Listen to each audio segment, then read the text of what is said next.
If you love the national parks as much as we do, then we have a book recommendation for you. Moon USA National Parks Hiking is a brand new guidebook from Moon Travel Guides that covers the top 100 hikes across 40 U.S. national parks. Whether you want to descend into the Grand Canyon, stroll the shoreline in Acadia, or cling to the cliff edges in Shenandoah, Moon USA National Parks Hiking gives you the inspiration to find the perfect hike for you and the practical planning tips to make it happen. You'll find everything from easy, family-friendly hikes to strenuous, multi-day treks, plus tips for wildlife watching, backpacking, finding solitude, and more. This book is an essential resource for national parks fans, as well as a fantastic holiday gift for any outdoorsy people on your list. You can find Moon USA National Parks Hiking wherever books are sold, or click the link in our show notes. And if you don't already have a copy on your shelf, be sure to also check out the original award-winning best-selling guide that started it all, Moon USA National Parks. Find your trail and prepare for an unforgettable journey in America's top national parks with Moon Travel Guides. Moon, let your heart be your compass, let Moon be your guide.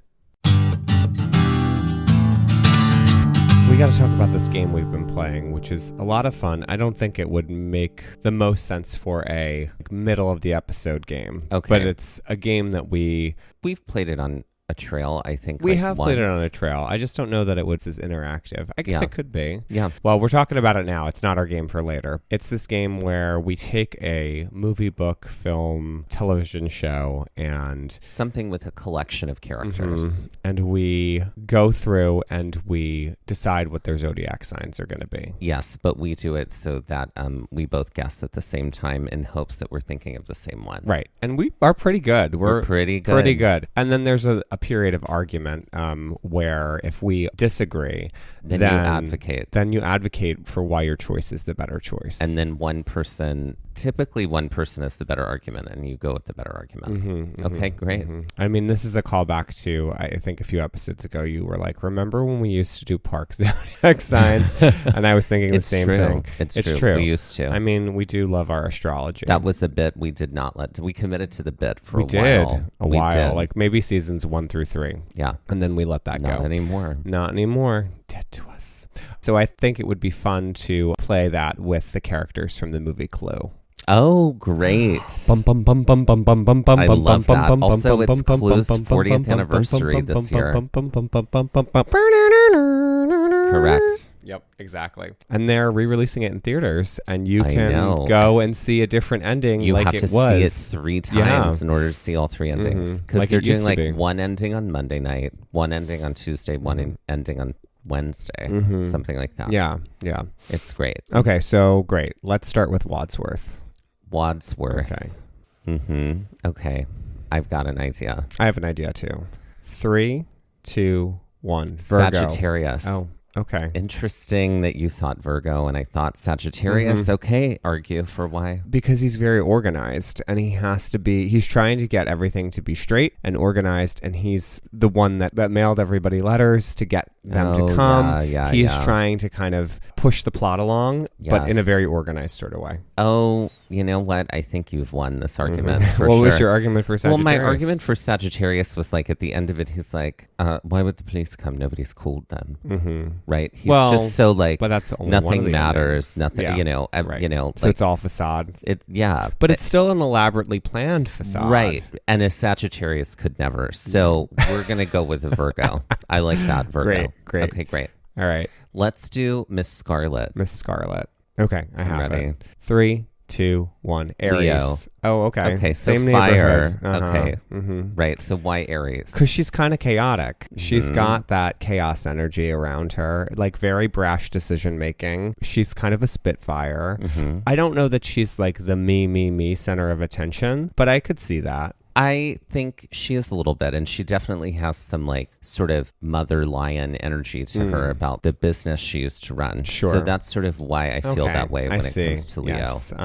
Okay, great. I'll accept that. I accept your Leo. Okay. All right. Great. Fire sign though, for sure. Fire sign. All right. Let's do Mr. Green. Mr. Green. Okay.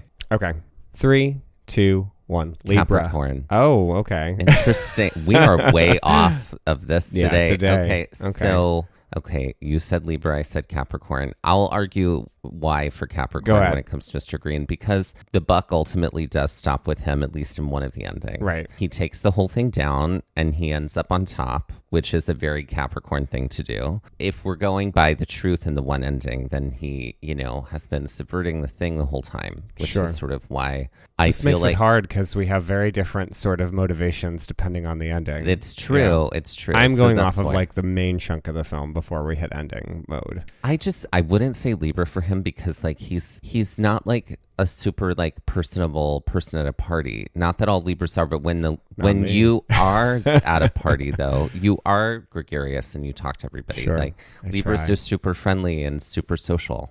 I just feel like he's wishy-washy and often kind of goes back and forth on where he is. But I don't think that's a Libra thing. I think that's unfairly associated to them. Okay, great. I guess so, Capricorn. I don't know. I don't really feel strongly Maybe about either we might of need ours. to find another one, but we'll do that another time. We'll do that another time. Let's do one more. Okay, great. Let's do Miss Peacock. Mrs. Peacock. Okay, I'm ready. Okay. Wait, I got to think about this. Oh, I got it. Okay. 3, 2, 1. Aquarius. There we go. There it is. There's no way she's not. She is absolutely 100% an Aquarius. Absolutely. I'll wear the weird outfit. I'll do the thing. And I don't mind hosting a party because it's part of my husband's work and I do it all the time. And oh my goodness, is this delicious.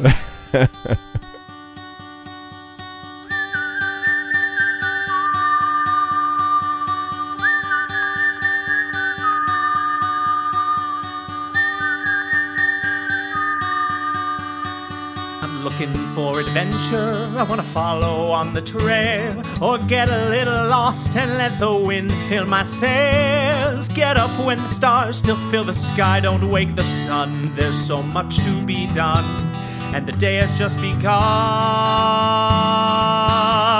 Go where the postcards are real, you can feel, you can open your eyes and open your heart when you gaze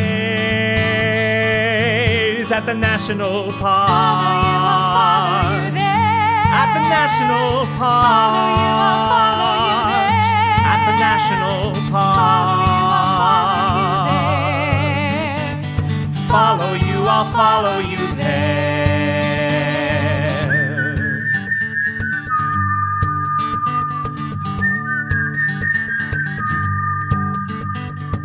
We would like to acknowledge that while visiting and hiking in the land, also known as Death Valley National Park, that we are on the traditional and stolen land of the Kauai Sioux and Western Shoshone people. This is our Small Trails episode of Death Valley. Because we do like to do this in each park at some point. We've started to... If it's possible. There were quite a few of these. So this episode is a lot of trails that we did that were... tiny. Smaller.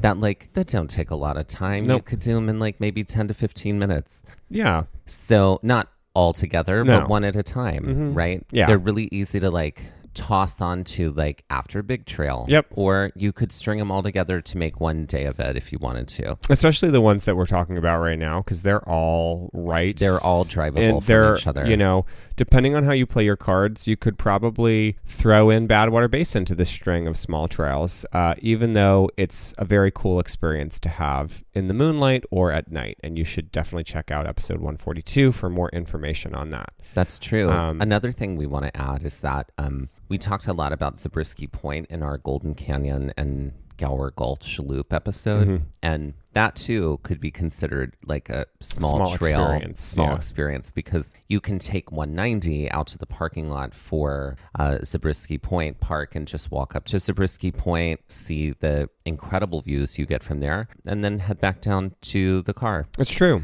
And that's also a great experience for sunset, because you do get some beautiful color, especially if you got some cloudy skies. Now, when it comes to all of the trails in this episode, we did not do all of them in the same day. No. The first one that we're going to talk about is Natural Bridge. Natural Bridge was something we hiked prior to hiking Mount Perry, which you'll hear in another episode. It's actually 2 separate episodes because that trail was so epic. Yes, so sir. It required 2 episodes. Yep.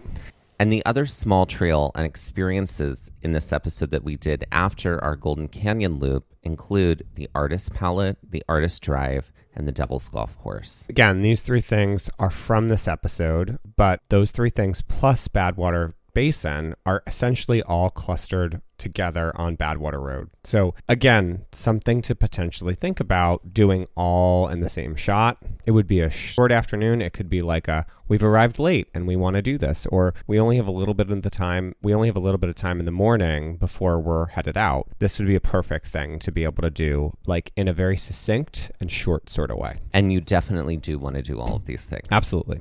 So the first one up is Natural Bridge. Okay, so since this little hike that we did was prior to a bigger day of hiking, we did this in the morning to avoid crowds and heat. And so we made our way to Natural Bridge very, very early. We did our usual wake-up routine. As we went through the day, started to get more and more condensed as we would get up, make coffee, eat our overnight oats, make sure like our packs were already in the car, our shoes were already in the car. It was kind of just like coffee, breakfast, hit the road. But we also started to make the coffee, pour it into like reusable tall mugs and eat our overnight oats in the car so that we could even just be a swifter exit. And kind of that's where we were. Also overnight oats for the win. For the win. They're great, everybody. Yep. Also, we love to throw in protein powder in our overnight oats. Yep. We do that. It's okay to do that overnight as well. It is, or in the morning if you'd like. It is a very early ride up to Natural Bridge. This is the same road, so this is Badwater Road that we had to take to get out to Badwater Basin, and the same road that we took to Golden Canyon, but it was much earlier of a trip than the previous 2 times that we had headed out. It's a really, really purplish, pinkish early morning sky over Death Valley, and the sun is only just starting to come up over the peaks of the range, but not even like we're just getting light. We're not getting sunlight. It's just like ambient sort of dawn light. The pull-off for Natural Bridge is really close to the junction with 190 because basically you're driving the car on 190. You got to turn off of 190 onto Badwater Road. And shortly after that is this parking lot for Natural Bridge. So it can get crowded really quick because it's close to the junction. It is better to do this one very early in the morning. The other thing is because it's a canyon, it'll help avoid the heat if you do that. That's really important too. You're essentially at a very wide wash-like canyon all the way up to Natural Bridge. So by midday, you'd just be completely in exposed sun. So it would not be great for hiking in the heat purposes. No. After traveling out on the main road on Badwater Road, we have to take a pull-off road that leads us up to Natural Bridge, which is about 1.5 miles up. This is an extremely bumpy road and has a lot of washout and giant potholes. It's a reason to definitely have a vehicle that has 4-wheel drive and is not a low sedan, because that would not be fun. I do think we did see someone driving out with like a 4-door sedan, and it was the slowest of slow going is what it would have been. Yeah. Certainly. I think this would probably be akin to what it would have been like to go out to the Grapevine Hills section of Big Bend to see Balanced Rock, which is something we didn't do because we did not have 4-wheel drive.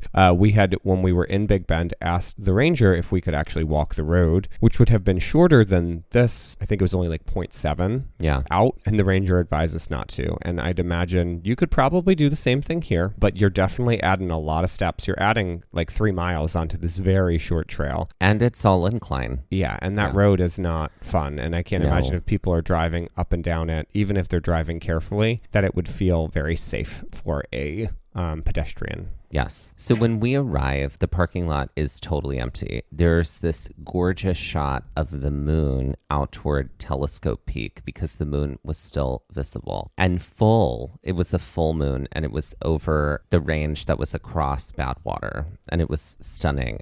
There is a pit toilet here for facilities use if needed. Mm-hmm. From here, decide to head out to the thing we're looking for, which is we have to walk up this really, really wide wash in order to get there. And it's just filled with loose rock. It is a ton of trudging that we have to do. It's only about 1/3 of a mile for this hike, but it's very, very slow going because of this loose gravel-like rock. It's almost like scree. Almost. It's also definitely a reason to go early too, so you aren't trudging through the loose rock in the heat. Yeah, that would not be fun. Mm-mm. So we eventually get into the narrower part of the canyon with more interesting rock walls. We've got striations here and some incredible contours happening along the walls. As we get a little closer, it is clear that we are getting closer to the natural bridge. We arrive and we've got the place entirely to ourselves. Absolutely. I'm quoting Noises off at this point. But yes, we do. Yeah, it was so much fun because we went early. Yeah, early and often is always good. Natural Bridge is essentially an archway that connects the canyon walls. It's really, when you boil it down, that's exactly what it is. And I just want to say, there's a lot of places that have a feature called a natural bridge. Yep. Natural bridge is a very common word. I'm thinking of at least 4 other places in national parks that have something like this. Sure. And that is all it means, is that there is a natural connecting point between like one thing and another, creating a natural bridge. Yep. We can still look up the canyon here. There is a peak that's perfectly framed by the archway. The light is still very dull and very early morning light, and it's very lovely here. It was gorgeous. It was beautiful. It was a perfect time to be there. The morning light was perfect for this section. I definitely don't want to do this section in midday light. Cynthia continues a little further along beyond the arch, but we decide that we're okay to just stop here, like right at the arch or a little before. The canyon does continue to get a little narrower as you go up further beyond the arch. We take lots of photos, including some ussies, which is what we call group photos of us that we have to take ourselves. And always better than someone else taking them for you too. We got to talk about that. I mean, we have talked about it. We've talked about it, but we got to bring it up again. I think let's all just, one, I think it is like a safe thing to say that photos that other people take of you are never going to look good. They just never do. Unless they're trained professionals. That's right.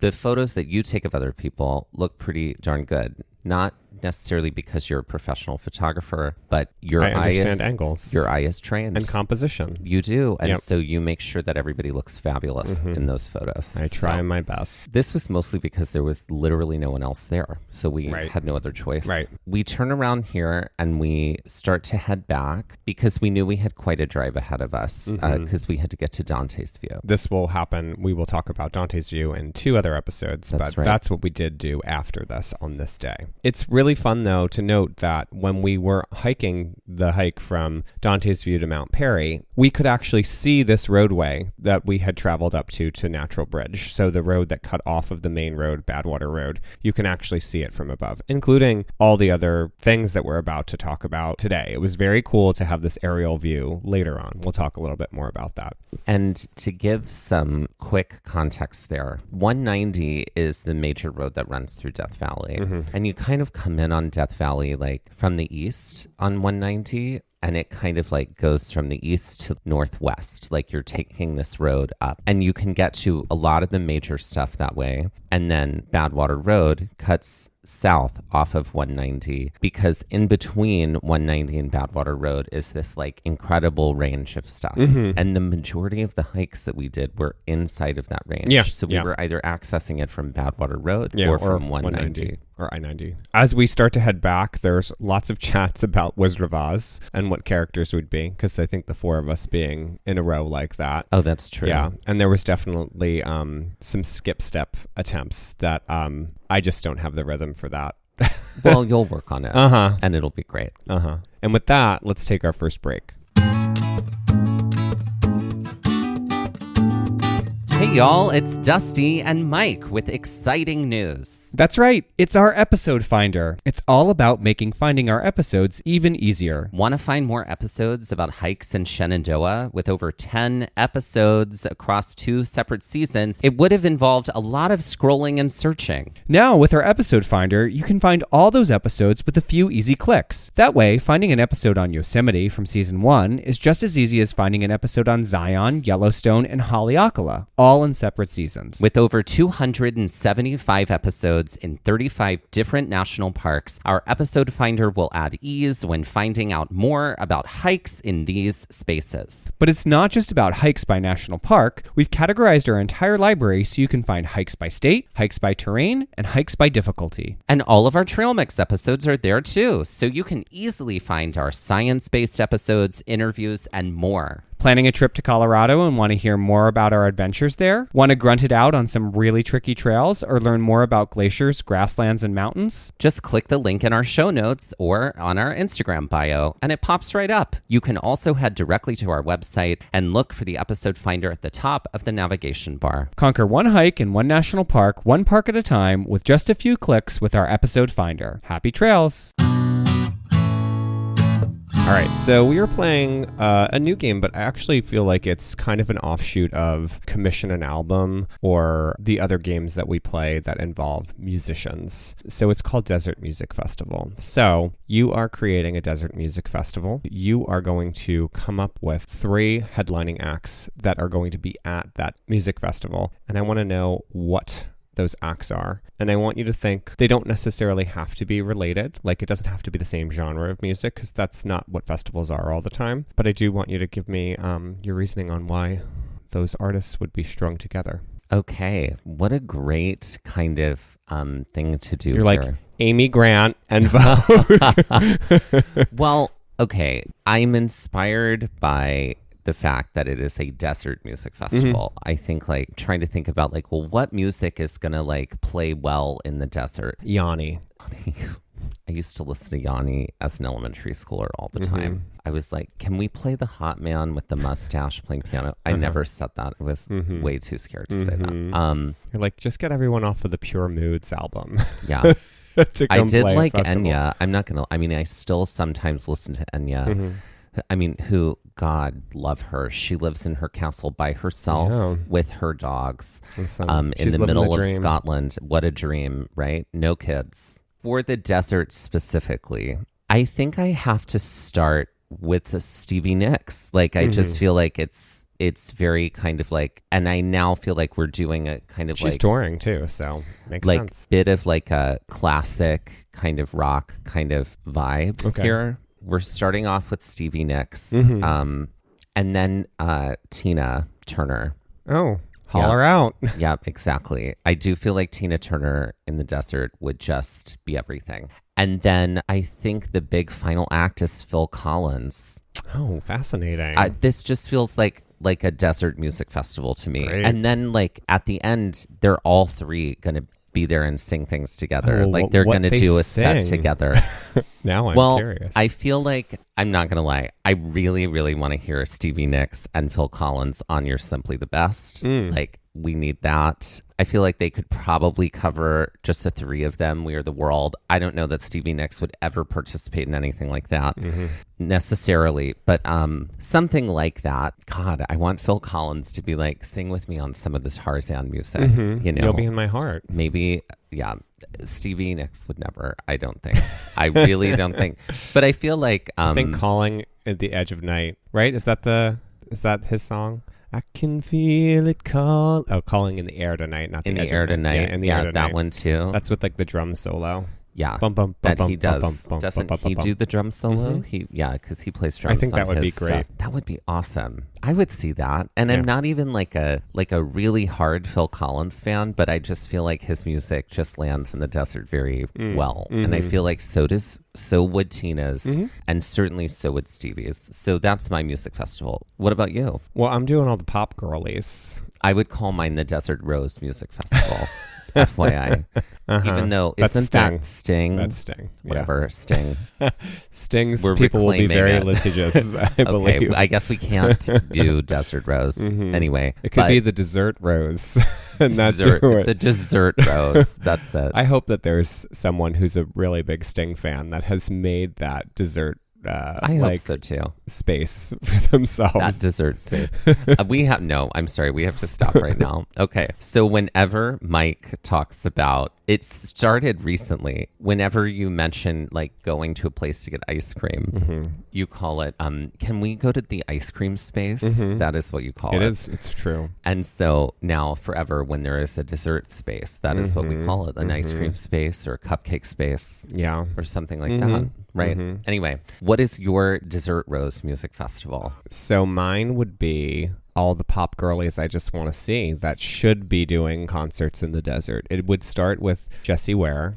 Oh, yes. because I feel like she'd live her caftan desert queen life. And I feel like that sort of music is a lot of fun and could be, I just want it to be a big dance party. It's going to end with something that's really dancey. In between, though, of the dancey girls is going to be little spectral, waif-like Florence and the Machine. Yes. Because I feel like we need her spooky energy to permeate the desert. We do. She's the Stevie Nicks of our time. Oh, completely. Completely. She also has these like very almost operatic ballads that she creates. And I feel like in the desert it would be hauntingly beautiful. Yeah. And then because I want it to be a real big dance party at the end, it would be Kylie. Oh, yeah. End with Kylie. Yeah, that's great. You got to work the order there. So what are they singing together? The three of them, because it's Kylie, Florence, and Jessie Ware. What are they singing together? They would sound amazing together. Oh, it would be Locomotion.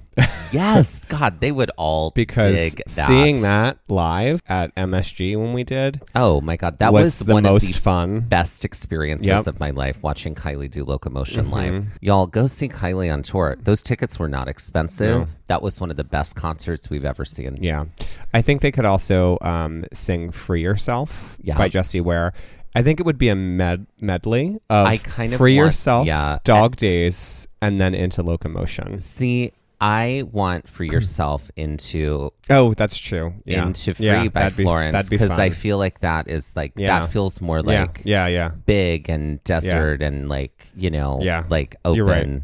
And then Locomotion. God, we need to go to these. That would... Imagine if my festival was night 1 and yours was night 2. Come on. Look at like, that. What do you... Like, there's no comparison. There isn't. No. And that's Desert Music Festival. I'm really not a music festival person. You know this. I do. Because there is a really great music festival that happens very near you every year. And have I ever been? You have not. Never. No. And I've been every year but one. There was one I almost got a ticket to in Baltimore this year. I'm sorry, where? In Baltimore. Yeah, that's okay. This year, because En Vogue was going to be there. And I will show up for En Vogue. Or you say you will. But I didn't this year. I didn't. No. But I do love them. Mm-hmm. I have loved them my entire life. Mm-hmm. Like I had a tape when I was little, I think my dad had a tape and I was always listening to it and I was like, they are the real deal. Mm-hmm. Like, gay. I do love them. Mm-hmm. I do love them. Well, speaking of artists, let's head over to Artist's Pallette, which is the next little small trail experience that we had when we were in Death Valley. So that's right.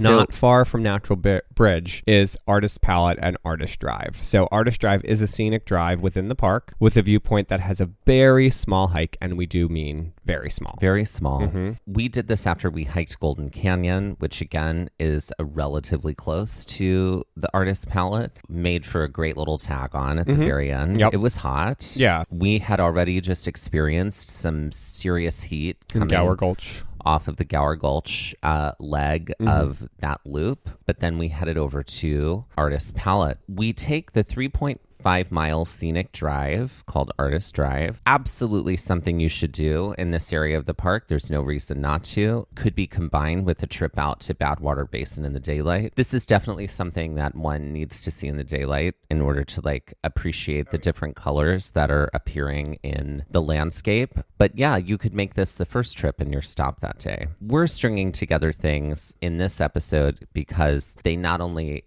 are things you should do, but they're things that you could throw together real quick. When you're on Badwater Road, you could certainly do this. Mm-hmm. Yeah, maybe do Badwater Basin in the sunrise pre-dawn hour, then do Natural Bridge, then Artist Drive and Artist Pallette would be sort of, I think, order of operations good order on that day if you're doing Badwater with everything.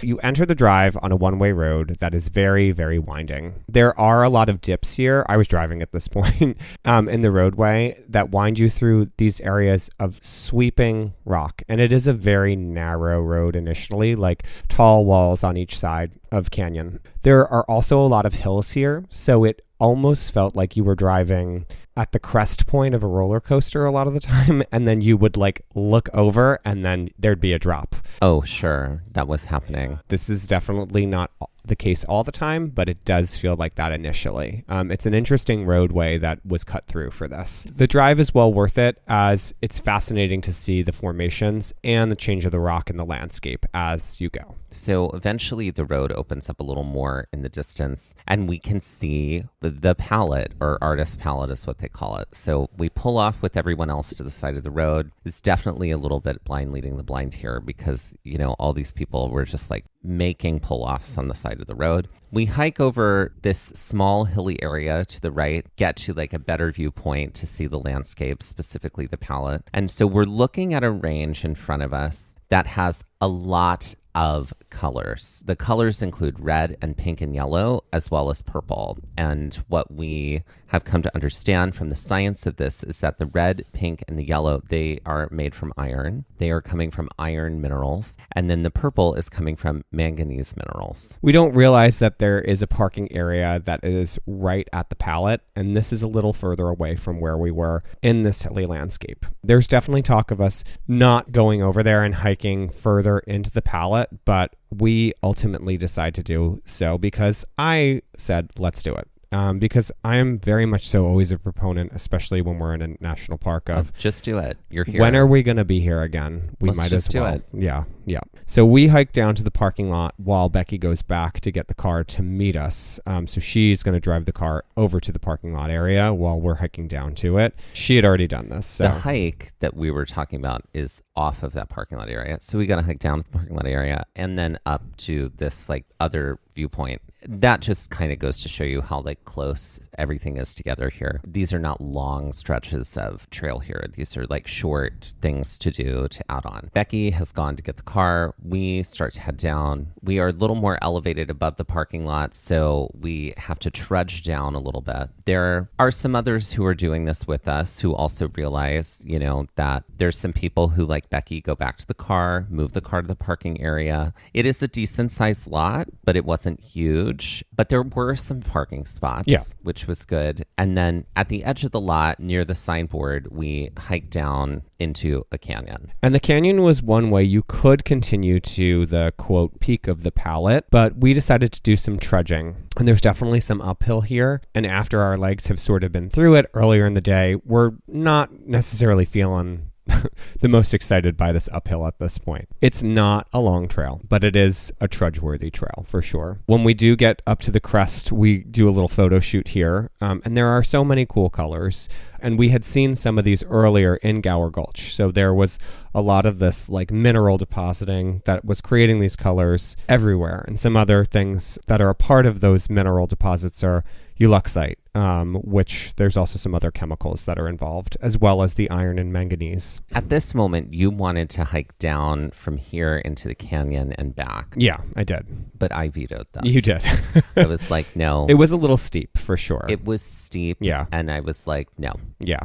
I'm sorry. I gotta pull the veto card. Yeah. So I did. Our rule with the veto card is one person vetoes, we go along with it. We both. Yep. Yeah. We both turn that sub key. One veto is a group decision. Yeah. You could have gone alone, but again, it was pretty steep. And I was like, I just don't think this is a good idea. Yeah. And it was just like an alternative way down. Yeah. And it just was like, no, we're going to go back the way we came. Yeah. So we make our way back down to the hill, to the car. That's where we meet up with Becky. And then we continue the drive. And the rest of the drive here is gorgeous. And it puts us back on the main road.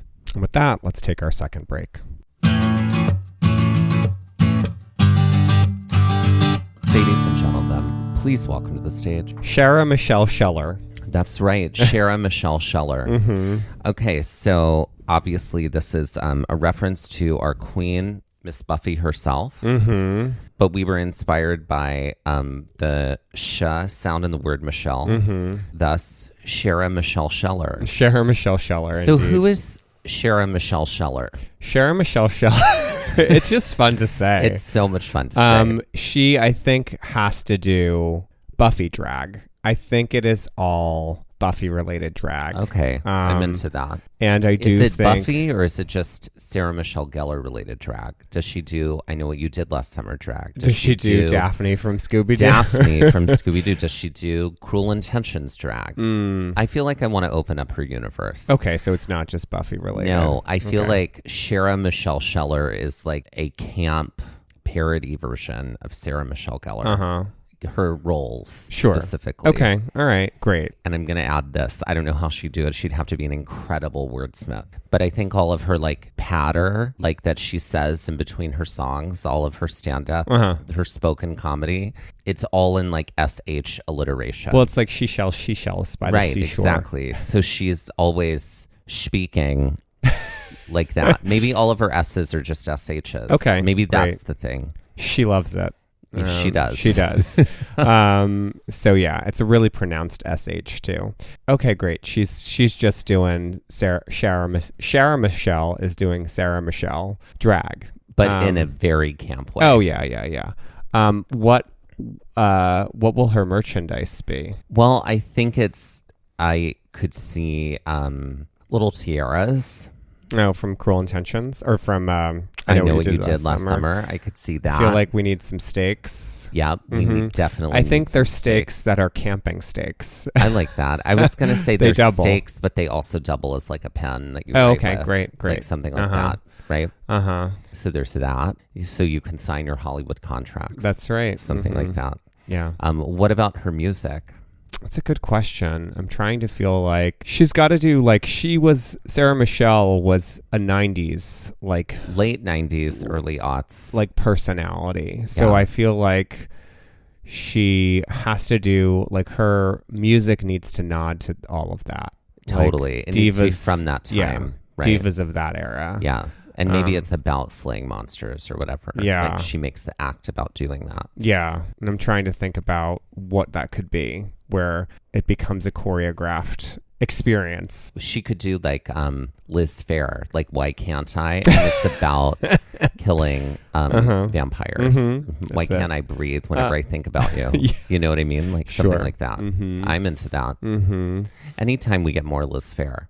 Yeah. She just was a blip in our world. She was. She actually told a story more at the like Moth. Liz Unfair. Right, correct. She told a story at the Moth about like why, like she was such like an indie girl for a long time and then like became a mainstream person and was accused of like selling out and all this stuff and like sort of what it was like to try and get something going after the one big thing hit. Oh, the one big hit. Yeah. So it was an interesting story. But anyway, I like Sarah Michelle Gellar for this reason because she's resurrecting Liz Phair.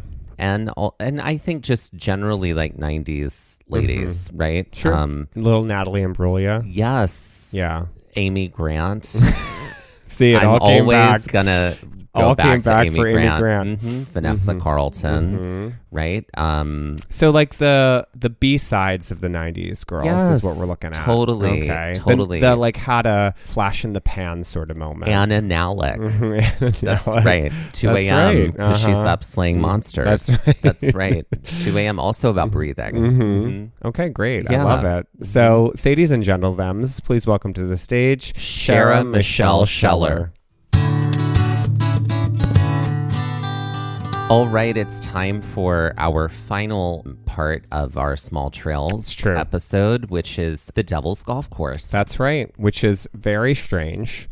After seeing Badwater Basin and the crystal formations that were there in the moonlight, the next thing that you should do is look for even funkier formations. That would be at Devil's Golf Course. This is another level of salt formations, for sure. It's very true. So this is also off of Badwater Road. Following the road back from Artist Pallette to Badwater, you can see a bunch of cars on the salt flat. There is like a longish pull-off road here. In order to get to Devil's Golf Course, it's like a big long L off of Badwater Road. So it takes like a pull-off. You got to go down the road, and it's kind of like a left-hand turn. We make the pull-off, and we go down this dirt road into this parking lot that is organized, but also totally disorganized.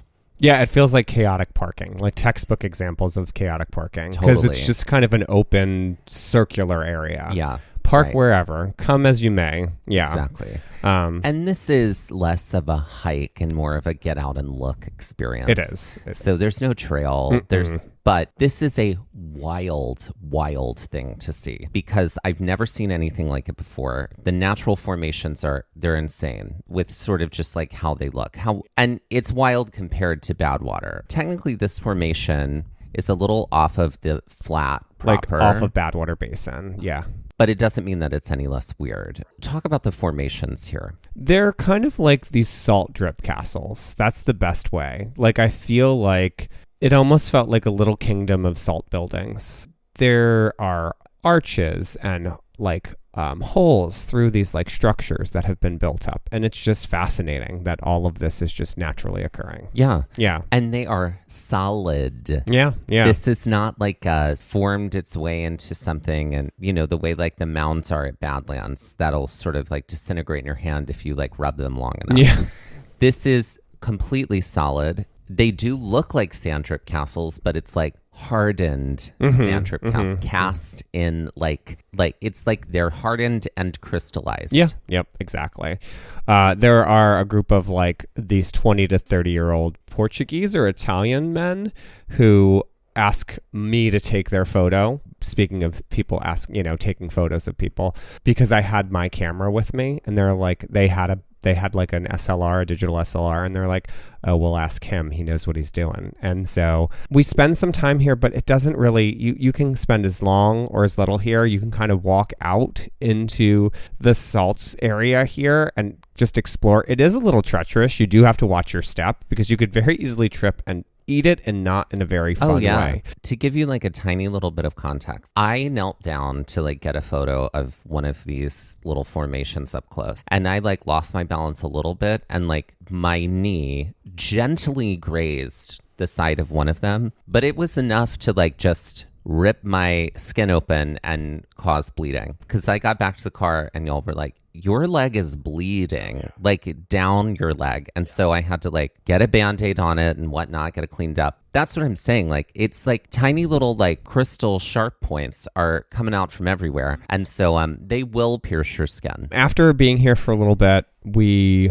take our time. We try our best. This is where the salts becomes an issue in the car because we're in boots here. We didn't change out of our boots. Very glad we kept boots on to go through this Devil's Golf Course area, because otherwise, like, that salt could maybe get through a sneaker, like at least the side of a sneaker, maybe not the bottom of a sneaker. But I'm just saying, like, we didn't take our boots off, and then the salt got everywhere in the car. So this is, if you are going to Badwater Basin or Devil's Golf Course, when we were at Badwater, we did change our boots off, put them in the back of the car, put sneakers on. We didn't do that here. And so the salt ended up all on the mats in the front. And it was a problem to get that salt out later. Like, it became very ingrained into the car fibers. So just be mindful of that. While this is similar, I'm just going to say this, and most people who listen to the show probably don't need to hear this, but if you're brand new, experiencing like salt out in the nature, this is not like table salt. You should not eat any of it. No. This is not like that. Similar, this has not been made for edible purposes. No, not human consumable salts. Do not here. eat any of the salt from a salt flat. Mm-mm. From here, we did decide to check out one other little place. And this was something that we used as a little bit of a heat release for our entire time in Death Valley, because we were there when it was so hot. And that is Stovepipe Wells, which is in the opposite direction from where we had been spending most of our time at this point. It's like a continuation on 190. So we have to head back Badwater Road. Instead of turning to the right when we arrived at 190, we are going to go left, which would take us past Furnace Creek Visitor Center and Campground. And it would basically be about a half hour from there out to Stovepipe Wells. If you're going to Death Valley, there is a lot of driving involved from point to point. So just be aware of that. But this is sort of like a lodgy hotel area, Stovepipe Wells. The nice thing is that they had a pool and they also had showers, and our campground didn't. So it allowed us an opportunity when it was very hot in the middle of the day after we had completed all of our hiking, but didn't want to just sit back at the hot campsite to spend a few hours, have a very, very cold pool to dip our bodies into. That's right. And then a shaded shower area to sit in and to shower as well. And to read and do whatnot. This was basically our afternoon plan anytime that we were in Death Valley. And it was really, really lovely.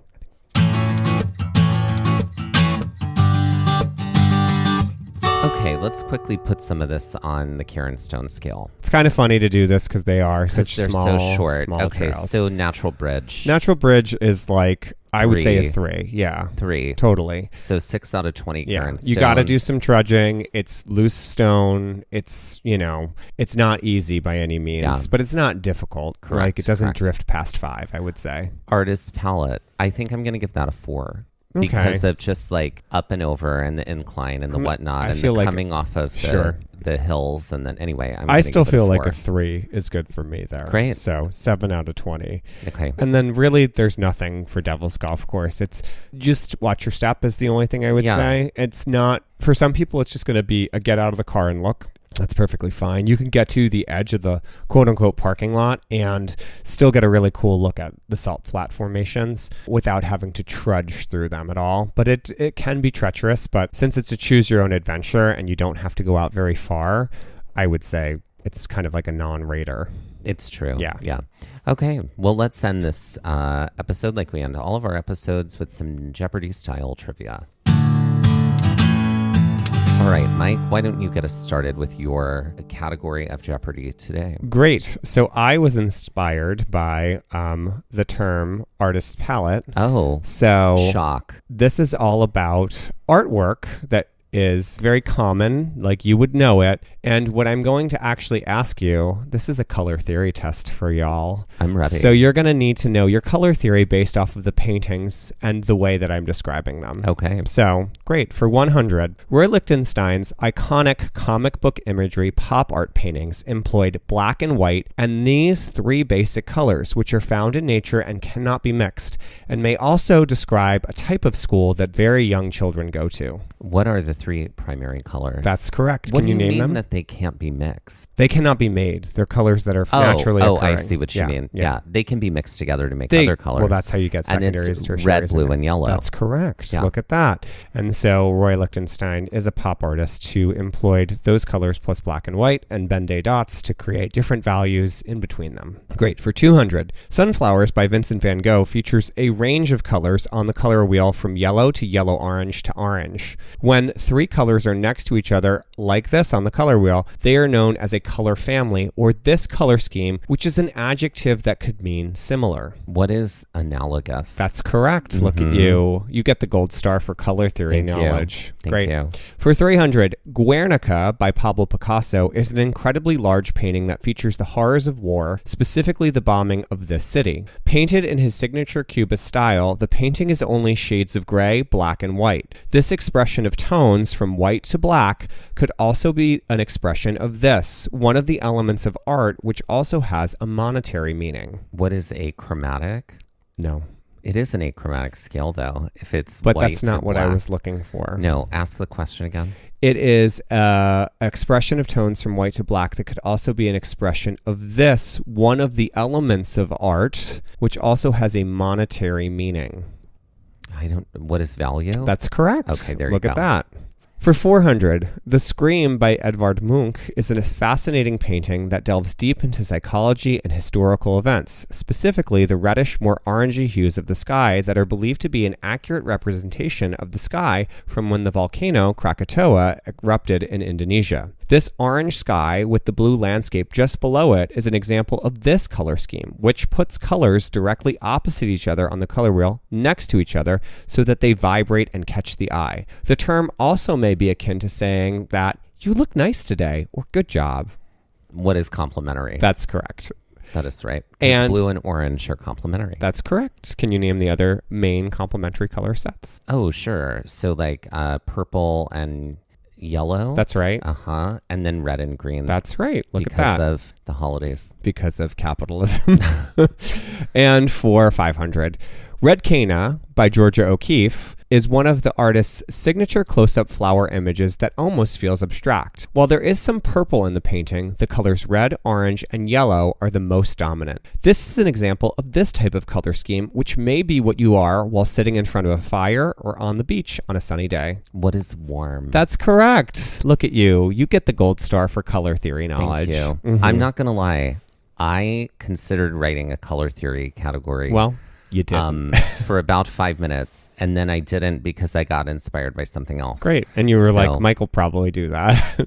I wasn't sure. Yeah. I actually thought I was like, he could, or he might say, no, I'm not interested in that because I wouldn't have done it the way you just did it. And I really loved the way you just did it, how it was referential to specific art in that way. Yeah. So that's the value that you bring. That's right. And now you also have some color theory knowledge, everybody, if you didn't before. That's right. Okay. I think my category, we say this all the time because we make these Jeopardy categories inspired by the episode. We've been in this for 8 seasons. And when we never tell each other what the Jeopardy category is. And we have never written the same category or a similar category ever. I don't know. I feel like the day we do, is that when the show is done? I don't know. I don't know. That's it, everybody. It's been great. Are you ready for my category? I am. Okay, so I was inspired by golf courses. Great. And I was inspired by golf scoring terms and their relationship to birds. Oh, what a surprise. Because that is very true. That's a thing that happens. So are you ready for some golf scoring terms for your category? Certainly. Golf terms and birds is what we're calling this. Great. So for 100, this score in golf is not named for a bird, but it means to have scored 1 stroke over par. But this term is derived from a term for a Scottish goblin. This might be hard if you've never heard golf terms. I just know like 2 or 3 golf terms and like... Oh, okay. So I know the bird ones. This is the non-bird one. Is the beginning of the category. What is... I'm like, feel like it's an obvious term and I'm like... I don't know that it's that obvious. What is imp? No, the answer we were looking for is what is bogey? Bogey. That's it. Yeah. Bogey is actually inspired by like they spell it that way, like boogeyman, but bogeyman, and it's like a goblin or like, the way we think of a boogeyman, right? Okay, great. For 200. This avian term for a golf score means to have scored 1 under par. Rather than names for a specific bird, it is more of a general term and was given the name for a golf ball flying down the fairway. What is a birdie? That is correct. So a birdie. Okay, for 300. This golf score, meaning to have scored 2 strokes under par, is named for this leader of raptors of the golden or bald variety. What is an eagle? That is correct. So for instance, if you're playing a par 3 and you eagled, then you also did what? You were 2 under par. Yes, which means you also did what? You were in the negative. If you're in a par 3 and you get 2 under par. Oh, you got 1. You got a hole in one, which is also known as an ace. The rule about aces, though, in golf is that if you did it by yourself, then it doesn't count. You have to have another person witness it in order for it to count. Sure. Anyway, that's the rule. Sure. Someone else has got to be there to see it. You could be lying. Right. Eagle is more of a term like if you're on because par's got to be higher, right? Yeah. So most pars are either like, there's some par 2s, but it's mostly par 3, par 4, par 5, right? Or parfait. There it is. So eagle would probably be more like a par 4 term or a par 5 term. Okay, great. For 400. This score means to have scored 3 strokes under par and is named for this bird, a large seabird known for its giant wingspan and its ability to glide long distances over oceans. And in many ways looks like a seagull, but it features webbed feet and a wingspan that is taller than most humans. What is an albatross? That is correct. Oh, I didn't realize that was a golf term. That is a golf term. A golf term. That is a golf term because, but again, 3 strokes under par, you don't hear it that often because like that would be more of a par 5 term or a par 6. And I don't even, and I've seen plenty of golf courses. I don't know that I've ever seen a par 6, right? So yeah, that would be like, I got a par 5 and 2 strokes would be an albatross. Okay, great. And then finally, for 500, this even rarer golf score, meaning 4 under par, is named for this other large raptor bird, also known for its huge wingspan, one that we even saw this year in Pinnacles National Park. What's a condor? That is right. Wild. So you condored. So that would be like on a par 6, perhaps. Because like, again, if you ace, you're going to say you ace. Yeah. But if you are on a par 5, if you're on a par 6 and you get 4 under par and you somehow manage to get that in 2, then you condored. Interesting. Well, things I didn't know. There you go.